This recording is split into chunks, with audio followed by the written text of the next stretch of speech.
पक्ष राजनीति उन सबसे बहुत दूर। मेरा ये मानना है कि जब हम लोग इंटर करके यूनिवर्सिटी में पढ़ने आते हैं तो कहीं न कहीं हम लोगों से माँ बाप की एक जिम्मेदारियां उम्मीदें बढ़ जाती हैं और सबके चाहे वो किसी भी विंग का हो, किसी भी तरफ झुका रहता है उनका परिवार, लेकिन एक बेसिकली उनका मुद्दा होता है कि हमारा लड़का पढ़ लिख कर कुछ करे और हमारी जिम्मेदारी उठाए, बुढ़ापे की लाठी बने। तो सबसे बड़ा जो मुद्दा होता है वो रोजगार होता है छात्रों के जीवन में, क्योंकि उनको समाज में सम्मान मिलेगा, परिवार में सम्मान मिलेगा, बीवी से प्यार मिलेगा, बहन का प्यार मिलेगा। तो सबके पीछे कहीं के उनका रोजगार होता है, उनकी मजबूत आर्थिक स्थिति होती है। तो छात्रों का सबसे बड़ा मुद्दा रोजगार है।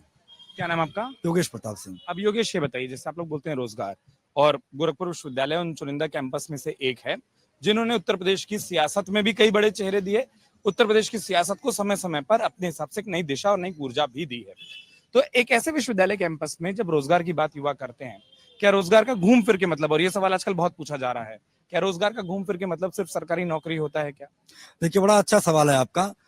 जो लोग ये कहते हैं रोजगार का मतलब सिर्फ सरकारी नौकरी ही नहीं होता है, वो भी कहीं न कहीं अपना दामाद सरकारी नौकरी वाला ही खोजते हैं। जब दूसरे के बेटों को नौकरी चाहिए तब उनको लाजी देंगे, पकौड़ी तलिए, आप टिकिया लगाइए, फुल्की बेचिए। आप ये बताइए, अगर कोई लड़का टिकिया की दुकान खोला हुआ है, क्या सरकार ने उसको बेसन दिया है, उसको तेल का पैसा दिया है? आप क्या मदद कर रहे हैं? हम ढोलक बजा रहे हैं तो उसका आपने पैसा दिया है? आपने अपने तरफ से क्या प्रयास किया? आप यह भी बताइए। हम कहना चलिए आप सरकारी नौकरी सबको नहीं दे सकते हैं, लेकिन आप बताइए कि आपने रोजगार के कितने अवसर पैदा किए, आपने बच्चों की इंटर्नशिप के लिए क्या किया? आज आप जाके चले जाइए मैक्सिमम कोचिंगों में, चाहे महिंद्रा कोचिंग हो, चाहे कोई भी बड़ी बड़ी कोचिंग है, वहाँ पे जो लड़के बैंकिंग एसएससी की तैयारी कर रहे हैं, मैक्सिमम बच्चे आपको बीटेक वाले मिलेंगे, एमबीए के बच्चे मिलेंगे। मैं कह रहा हूँ आपने सबको सरकारी नौकरी नहीं दिया, लेकिन जिनके पास तकनीकी जानकारी थी, जो टेक्निकली मजबूत थे, आपने उनको कहाँ स्थापित कर दिया?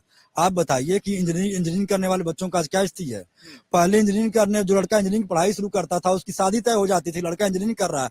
आज स्थिति क्या है? इंजीनियरिंग करके लड़का जो कि बैंकिंग की तैयारी कर रहा है, गीडा में जाके काम कर रहा है 7,000 रुपए में। आप क्या मान सम्मान दे रहे हैं? रोजगार का मतलब सीधा स्पष्ट होता है कि यदि आप काम करने के इच्छुक हो, काम करने की आपके अंदर क्षमता हो और प्रचलित मजदूरी पे अगर आपको रोजगार मिल रहा है तो आप रोजगार में हैं। आप बताइए, प्रचलित मजदूरी पे रोजगार पा रहे हैं लड़के? आज लड़के बीटेक किया हुआ लड़का, बीएड किया हुआ लड़का सड़कों पर घूम रहा है। और जो लोग आज ये बात कर रहे हैं, मैं दावे के साथ कह सकता हूँ, तमाम ऐसे लोग थे जिनकी शादियां नहीं हो रही थी। तेजस्वी यादव ने जो 5 लाख भर्तियां कराई बिहार सरकार में, हमारे जानने वाले हमारे हॉस्टल में तमाम ऐसे सीनियर थे, 35-35 साल के हो चुके थे, जब वो नौकरी पाए तब उनकी शादी हुई। आप क्या दर्द जानेंगे उन लोगों का? बहुत बढ़िया, वाजिब तरीके से कई सारे मुद्दों को समझाया। एक चीज और समझाइए कि एक चीज हम लोगों ने देखी और आप लोगों ने भी शायद अपने सीनियरों के जरिए अपने आसपास में देखी होंगी, तमाम चुनाव बीते, चुनावों में युवा मुद्दे की बात बड़े जोर शोर से करते हैं, लेकिन कई बार ये लगता है कि जिस दिन वोट का दिन आता है, जो आपने पहले जवाब में कहा था कि सबकी अपनी एक विचारधारा, एक एक सोच, एक एक वो चीजें होती है और मुद्दे धीरे धीरे बंटने लगते हैं। युवा शक्ति एकजुट रहे किसी एक मुद्दे पर, किसी एक चीज पर, चाहे वो पेपर लीक का मसला हो, शिक्षा के महंगे होने की बात हो, रोजगार की बात हो, वो एकजुटता क्यों नहीं बनी रहती? कई बार टूटते आप लोगों ने भी देखा होगा, आपस में देखा होगा। नहीं, उसके पीछे जो सबसे बड़ा लॉजिक है, इस देश में धीरे धीरे राष्ट्रवाद के साथ पूंजीवाद भी चल रहा है। ये बड़ी अजीब विडंबना है कि राष्ट्रवाद पूंजीवाद एक साथ चल ही नहीं सकते थे, लेकिन इस समय चल रहा है। राष्ट्रवाद के साथ पूंजीवाद भी चल रहा है। आप देखिए किस तरह से पूंजीवादियों के परिवारों को राजनीति में संरक्षण देने के लिए, उनको आगे बढ़ाने के लिए, जो राजनीति की पहली नर्सरी होती थी, आपने बहुत अच्छी बात की, कहा जब इकट्ठा क्यों नहीं है? पहले कहते थे छात्र शक्ति राष्ट्र शक्ति, आपने तुम्हारी वो शक्ति खत्म कर दी ना। 2016 के बाद से गोरखपुर विश्वविद्यालय में छात्र संघ का चुनाव नहीं हुआ।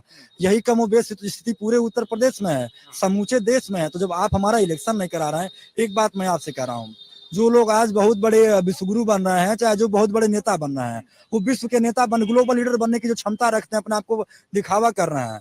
यदि हर 5 साल बाद चुनाव नहीं होता तो क्या वो विश्वगुरु होते? क्या वो विश्व के नेता बन पाते? हम विद्यार्थियों को बस पढ़ाइए, आप हमारा एडमिशन यूनिवर्सिटी में करा दीजिए, बस हमको पढ़ाइए, हमारी परीक्षा ही ना लीजिए, तो क्या मैं पढ़ूंगा?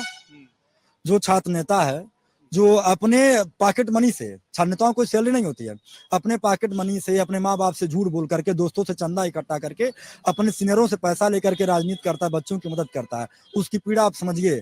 आज क्या है, कोई धन्ना सेठ का लड़का है, फॉर्चूनर लेके उतरेगा, विधायक बन जाएगा, मंत्री बन जाएगा, लेकिन जो यूनिवर्सिटी का विद्यार्थी है, सड़क पर 12 बजे दोपहर में सड़क पर बैठ जाता है, किसी एसी कमरे में रहने वाले का लड़का नहीं बैठ पाएगा। लेकिन आज क्या हमको कमजोर करने तो छात्र संघ बंद किया गया है? तो ये तो सरकार की सोची समझी एक साजिश है कि छात्र संघ चुनाव खत्म कराया जाए, जो लड़के यूनाइट हो जाते हैं किसी मुद्दे पर। अगर छात्र संघ हो रहा होता तो आप बताइए, यूपीपी में पेपर लीक जैसा मुद्दा हुआ, क्या ये शहर शांत रहा होता? शहर में बवाल मच गया होता। 50 लाख छात्रों से आपने फॉर्म डलवाया था और उन बच्चों से फॉर्म का पैसा आपने लिया, रोडवेज की यात्रा की उसका पैसा आपने लिया, रेलवे की यात्रा किए बच्चे आपने उसका पैसा लिया, और अंतिम में क्या पेपर आप लीक करा दिए। चाहे नलकूप की परीक्षा रही हो, आरओ की परीक्षा रही हो, एसआई की परीक्षा रही हो, शिक्षक भर्ती का मामला रहा, 69,000 शिक्षक भर्ती को लेकर के लखनऊ के इको गार्डन में लगातार कई साल से बच्चे धरना कर रहे हैं। तो वाजिब तरीके से एग्जिट पोल 2024 1 जून शाम 6 बजे से, लोकसभा चुनाव के नतीजे 4 जून सुबह 7 बजे से। देखिए चुनाव नतीजों से जुड़ी हर खबर सबसे पहले, सबसे सटीक, केवल अमर उजाला पर, amarujala.com।